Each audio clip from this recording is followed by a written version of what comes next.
With that, thank you very much. At this point, I'm going to transition to our mock election. This is just an opportunity to give you all a test drive of what a ranked choice ballot feels like. And once we're done with that, I'll open the floor to questions and answers. For those who came in late, I have no way of hearing your voice, but if you type questions into chat, those questions will be bounced to me and I will address them as best I can. And for the folks in the audience, I am also happy to address the live audience. I'm happy to address questions. So the link to the mock election, folks can drop it in to the chat, but there's also a QR code and a link. The link, I think you'll have a hard time typing all that gibberish, so hopefully it's in the chat. Let me walk you through this, and I want to explain what you're voting for. So this is a hypothetical. I'm legally required by our Better Ballot Iowa lawyers that I'm not allowed to actually promise you a vacation to any of these places. But I want you to pretend hypothetically that we have been granted, we won a prize, and everybody on this call tonight can go on an amazing vacation together, but we have to select a location. And I tried to give a very wide range of possible locations, and then you just need to rank them. So if you've never seen a ranked choice ballot before, let me just walk you through it a little bit. So each of these columns is your first, second, third, fourth, and fifth, and sixth choice. And what you do is you can only color in one bubble per column. If you don't do that, then you're in trouble. So you color in one column and the program will actually tell you. And you select which is your first choice. Like if you want to go to New Zealand as your first choice, if you want to go to the Caribbean as your second choice, you would fill that in. If you want to go to Hawaii as your third choice, etc. And you just go column by column and select each of your ranked choices. When you're done, hit submit, and we will look at the outcome of the election. For the folks that are here in person, and there's only a handful of you, you can either use this QR code and do it with your phone. If you want to hand me a paper ballot, I will try to enter it, but it might be awkward. I can't promise your vote will count here, but if we get ranked choice voting in Iowa, it will count through the state, just because of logistics. We'll give you all just, let's say, 2 minutes, 3 minutes.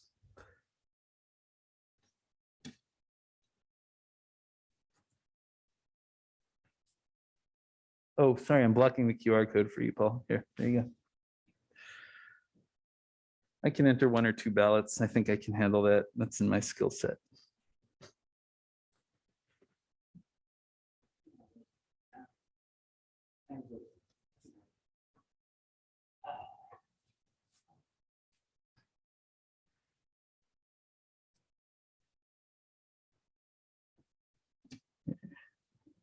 There we are. Okay, we'll see if this lets me vote more than once. I think it will. This is not a secure election, but you know, it's just a demonstrator. So, by the way, I could have set this up to be secure. I could create it that you have to give me a text cell number and everything, but I didn't want to make it complicated. Oh, Zach, did you pick? All right. See, folks, ranked choice voting is easy enough that a 9-year-old can do it. No offense, Zach. So here I'm gonna enter in the 2 ballots that I have. Zach put the Caribbean as, oh, I shouldn't say what he voted for.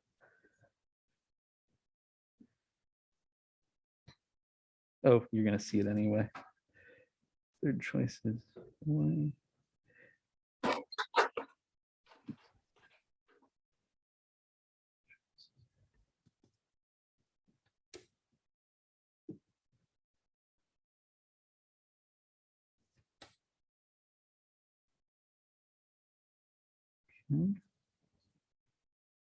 Oh, I don't want to show the results yet, although I think everybody can see them. So. Okay, I just need to enter 1 more ballot, and then I'll give you all 30 more seconds, and then we'll go to the Q&A.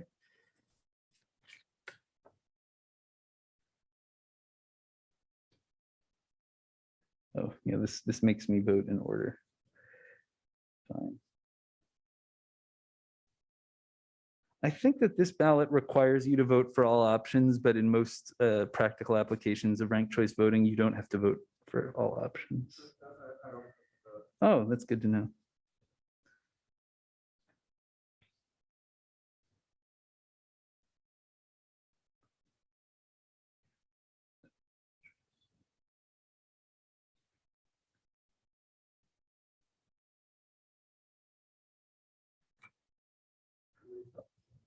What's that? No, I didn't. Did I? I hope not. No. Oh, it recognized that I already voted before. It for the exercise, you're okay if you're okay. Okay, folks, let's take a look at the election results. I'm really interested to see how this turned out. I kind of tried to make a couple options of multiple choices so that we could see. So the final outcome is New Zealand. New Zealand won with 8 votes in the end, but what I'm going to do is I'm going to show you how expressive this ballot is in terms of what it shows. And this was the first round. The first round, there were only 5 votes, but already New Zealand was the plurality winner. Oh man, the Swiss Alps, they nobody wanted to go. They're beautiful. Anyway, the second round, the Swiss Alps were eliminated, and that didn't really do much. Third round, Paris was eliminated. Apparently, everybody who wanted to go to Paris, their next choice was Hawaii. Oh, and that was one person. On the fourth choice, Glacier National Park. Those folks were split between Hawaii and New Zealand. And finally, I believe in the 5th round, the Caribbean was eliminated. And folks who wanted to go to the Caribbean put New Zealand more as their last choice. And so New Zealand had the bigger consensus. And that is what a ranked choice voting election looks like.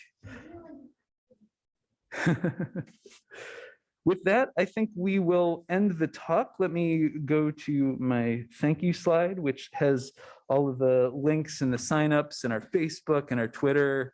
And I'll open it up to questions.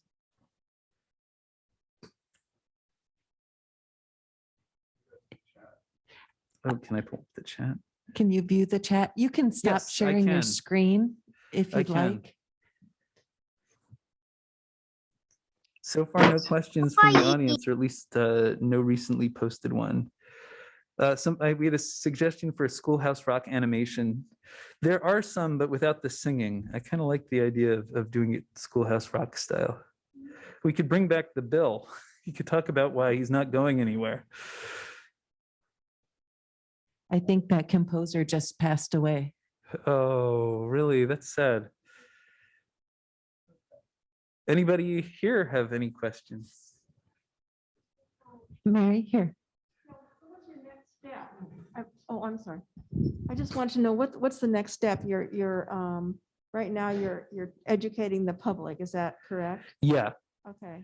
So we have not set for ourselves a time limit. I'm in a desperate hurry, and you know I think that getting the ball moving on this stuff is really important, but we also have to be realistic. You know, I would say, you know, even optimistically, it's going to take about 2 years to get the kind of capacity that we need to really move this to the next level. But at that point, I think we could launch a legislative campaign. Now, that being said, you know, this year we're focused mostly on building capacity, and that's people, and it's also core people who can volunteer for the teams and really help us continue that growth. But we are also starting to develop our strategy for getting lists of endorsements. I think if we are able to build a really deep network of support for this issue early enough, you know, one could conceivably imagine maybe we could try to push a first step bill through. We're not yet at the level where we've decided on that, but we have a policy and strategy team, and they are considering these options. And I think in the coming months, we hope to sort of map out what our 3 or 4 first step options are. And I think we'll probably start to narrow down which one we want to take even within this year. It's going to, I think, still depend on the facts on the ground. I mean, I'm really proud of our almost 800 supporters so far, but that's still small stuff. So I think, you know, this year is mostly growth and then planning for the next step. And I think in 2023, we're really going to start to think about how we're going to make that transition. But I would say one of these first steps, like a local initiatives bill, or perhaps attacking the Iowa caucus in both parties, are two ways that we could bring attention to this issue that are more easily winnable than a one fell swoop bill, if that makes sense.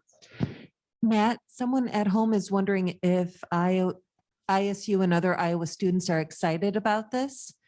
That is a very good question. So Justin, who is helping with the chat and spoke to many of you when we were having our sound problems, he is an ISU student, and he has actually filed the paperwork to start a club. And we have an ISU club that is forming, and that club, along in partnership with Better Ballot, the statewide group, and the CAT Center at ISU, is going to be executing a widespread campus-wide mock election, where we're going to really try and get the students advocating for particular candidate. We haven't picked what the topic's going to be. Some of the students were suggesting that food is the galvanizing subject with college kids. But yeah, this March, at the end of the month, at the end of March, we're doing a big mock election on campus. So there is student interest, and we're hoping to grow that. I'll also add that ISU students, to their credit, my 1 in 10 Iowans hasn't heard of this, does not apply there. On campus, it's more like maybe 5 or 6 out of 10, but a lot more know what our CV is. So with the local initiative that's being considered for the voter ballot referendum for cannabis legalization, is that something that would be considered for like ranked choice voting? Because you're talking about local ballot initiatives. Yeah, I mean, the local initiatives would give cities, towns the ability to decide if they want to adopt ranked choice voting. And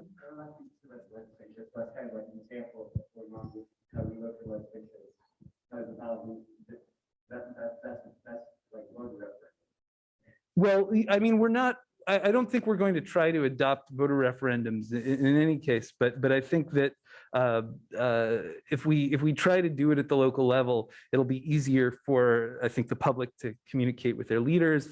It's worth pointing out that Cedar Rapids just had a really exhausting runoff election, and they would very happily consider getting rid of runoffs as Des Moines did.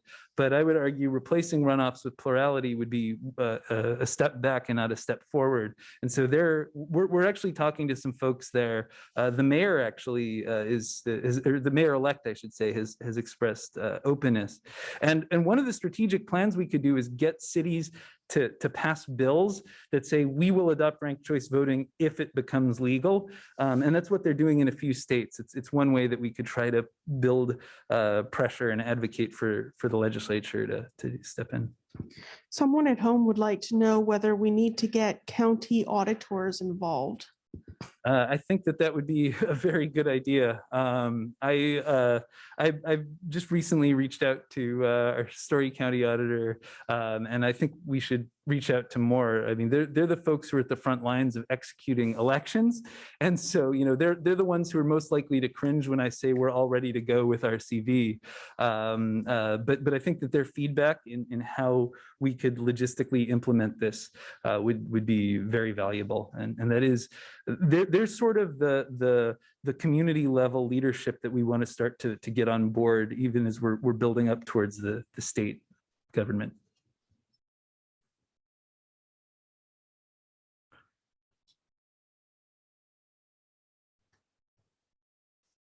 Any other questions? Okay, one more question from home. All right. For parties to use it in their partisan voting, does it need to be managed at the state, district, county, or precinct level? That's okay. So there are a couple layers to that question. The first thing is that there's a difference between a primary and a caucus. Caucuses are run by the parties. In a way that makes it easier for us potentially to convince the parties, because we don't need to work through any government. Well, it may be harder. I don't have a lot of experience in terms of how persuading would look. For primaries, for party primaries, that is executed and run by the state. And so there would possibly need to be legislation to allow or enable it, even if the parties wanted it. One other thing, though, that I'll say, that is an option for ranked choice voting. And this is what they did in Alaska. I personally happen to like this, but in full disclosure, this isn't an official position of Better Ballot, is you could get rid of party primaries altogether and have an open primary where everyone votes, and you take the top 4 candidates and they move on to a ranked choice election. That system works well because with 4 candidates, you're very likely to get at least 1 representative from each party and 1 or 2 others. The ranked choice voting makes the 4-way race work well. And getting rid of the party primary is a big deal because party primaries have low attendance, and it makes politicians more afraid of the extremes in their base who can primary them than they are of the broad base. So I think attacking what some people have called the primary problem is a really good idea, but I think it will require buy-in from the state government.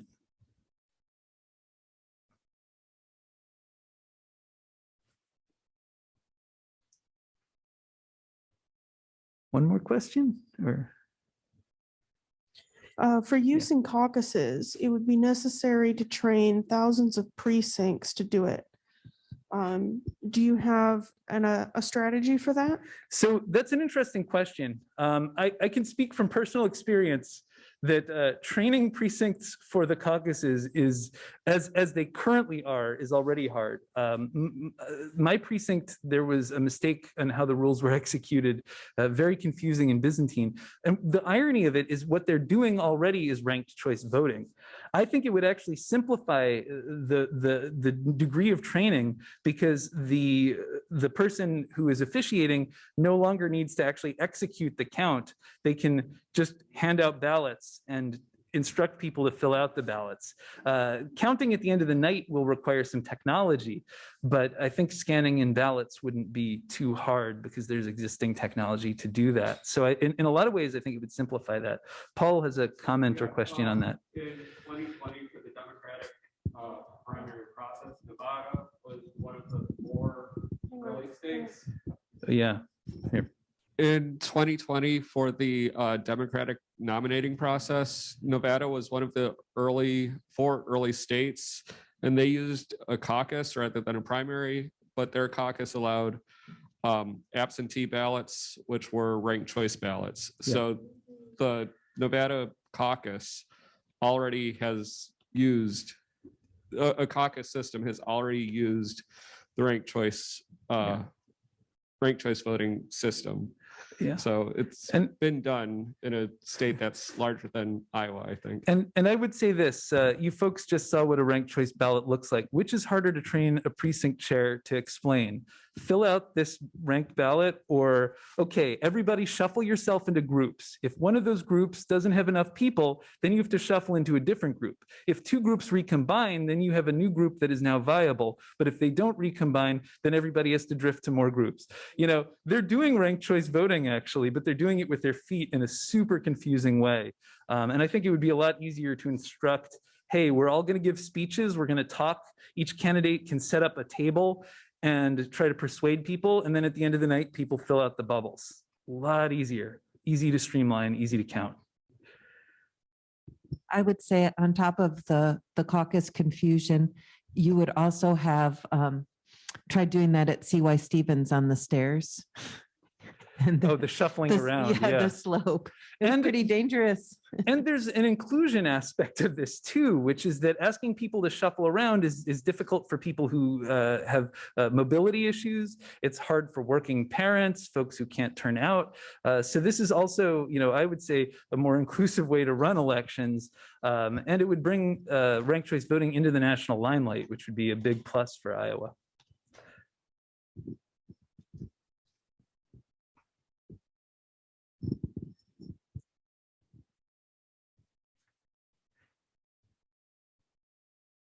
Somebody asked if the ISU students have considered influencing the GSB to use ranked choice voting, the student government. Not yet. It's something to think about, but I think we need a year for that student group to kind of grow and find itself. But it's not out of the possibility. There are student governments throughout the country who've adopted RCV, and this is an issue that affects young people. So I'm hoping we can really get younger folks involved.